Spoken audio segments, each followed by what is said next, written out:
now we're ready to go ahead and finish up the other colors in the picture. I've done this a little bit more painting on the face. I haven't done as good a job as I'd like to finish up doing. There's still some edges I can see and things like that, but I just got some rouge on everything else.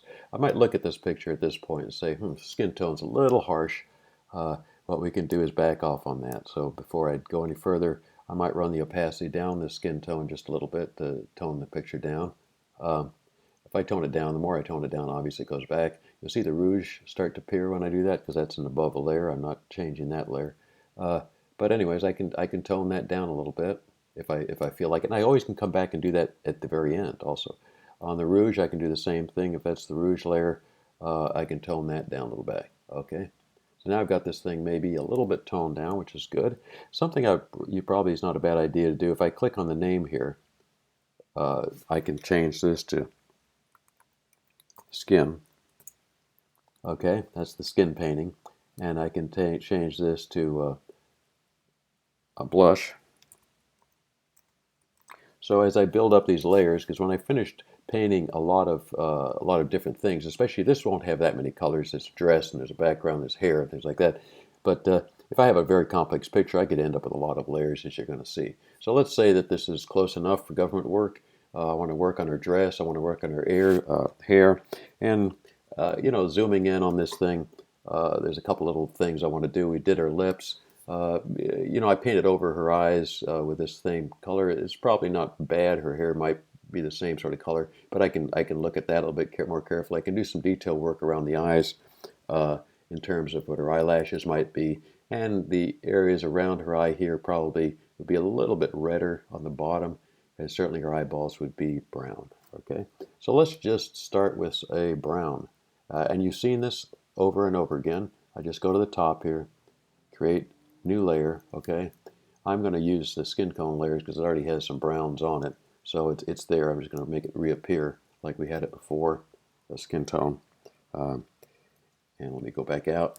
I'm going to use a nice brown color because that's what I'm going to be using on this particular thing. New layer I got here. So it's edit, fill, the old trick here, color, right? Here, so I'm going to fill this one with brown. Um, it's sure it's from my skin tone layer, but I'm going to use the brown because I'm not going to be using this on, let's say let's color blend, okay? Do the same thing as we did before. Take the mask, convert the mask, and now I can use this for coloring a little bit more, all right? Go back to brush B, brush opacity. I'm going to go 100% because I can always change that later on. And I can use this now to give a little bit more definition to her eyebrows.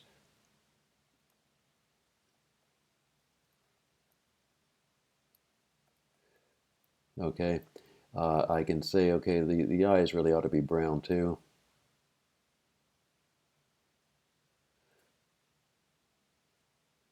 After all, she's my grandmother. I've got brown eyes. I assume she's got brown eyes. Uh, and let's see, and I can reduce the opacity on this thing eventually too if I want to. Uh, see how far I've gotten in here. So, and adding color to the rest of the picture is simply a matter of repeating over and over again what I'm doing here. Um, so what I could do here, for example, is there's two things I could do. I could go down below to the original picture here, take a black brush. Remember, this is if I hit default, this will go back to default. Black is above, so I'm going to be hitting a black brush. I can actually go back and give her a little bit more definition here. That's probably too much, so I'm going to go and do Control Z, back off, back off, back off. Do that with a little less opacity, a lot less opacity. How's that? Be a little bit more subtle about this idea. All I'm trying to do is restore. I painted in brown. I wanted to restore a little bit of her pupil there. Are you going to see this on the big picture when you zoom out? Probably not a lot, but you did the work. You'll know it's there. Yeah, the white eye catching is probably fine. So we're good with that. And the same brown here. Let me go back to the brown. And the brown here, again, I've got brown hair. I assume my grandmother did, but that may be not correct. Okay, go back. So whatever color you think that person has, you're going to have to do some use some artistic license here. I'm thinking her color probably isn't quite this brown, uh, but I would maybe select a little bit more of a gray brown color. But you get the idea. You've got artistic license to color in her hair color. This brown is probably too brown. Again, we're going that way. So I'm doing her hair now. Of course, if I wanted to do her dress, and as the picture goes on, that's all you're doing. Just going to the top here, new layer. Let's give her a nice red dress. I'm going to get rid of this thing here. I'm going to say, okay, in this layer here, I want to edit, fill with color. But this time I'm going to say I'll pick color off the color palette here. And let's just give her a orange now. What do you think? Red? Red dress? Red dress is good. All right. We're going to give her a red dress. Color blend as everything else we've done before. Give it a color blend of color. And obviously in this case, you might say I don't like the color blend color there. Let me just see what it looks like if I give her a screen. Boy, that's a nice color here. So I can go through and actually make some changes on what kind of things I want. Let's go to screen just for the heck of it. And we'll do the blend, the mask, invert the mask, white brush, normal, white is over here, that's good. Get the brush and start painting her dress. And boy, does she have a wild looking dress. What's funny about this is that I knew my grandmother a little bit. I was a young boy when she passed away. I was probably about, I'm guessing about 12 or so. I never saw my grandmother in wild clothes. She used to wear black. My grandfather died before that, and she was mourning the rest of her life. So all I saw was black. So in memory of my grandmother, wishing that she'd worn brighter clothes, I'll give her red. Now, obviously, that's too much red. So what I can do is go back, reduce the opacity on that red, and make it something more reasonable. And the life goes on. So that's how you do the coloring. Once this is all said and done, let's just say for purposes this is far from said and done, but let's just say I want to do some final touch-up on this thing. I can then now go to my old trick of Shift, Option, Command E. Shift, Option, Command E. That creates a whole new stamped layer. It copies everything here and creates a layer on its own, flattens the image, but I've kept everything below. So I can edit this area by itself. I can then go to the good old dodge and burn tools. I'll take a dodge tool, which is going to brighten things up a little bit, and I can start of this, probably have the exposure up. Oh, that's way up. Yeah, that's way up. Let's. What's interesting here is you want to do either midtones. Depends on what you're trying to brighten up, right? So if I'm trying to do midtones, that's what's going to be mostly. I don't want the exposure up that high because again, dodging and burning is something you do cumulatively. But I can try to highlight a little bit more some of the areas I want to highlight. Take that down a little bit further, and make this thing look a little bit more three-dimensional on her. Make the creases more three-dimensional. That's one way to do that. I can do a little, that's dodging, burning, and midtones, exposure low, and a little bit bigger brush. The brush here on dodging and burning is similar to the brush you would do that. You want a semi-soft brush, okay? You don't want the edges to look like lines. Now, what I'm doing here is just accentuating the curves on this dress, or the wrinkles and stuff in this dress to make it look more realistic. And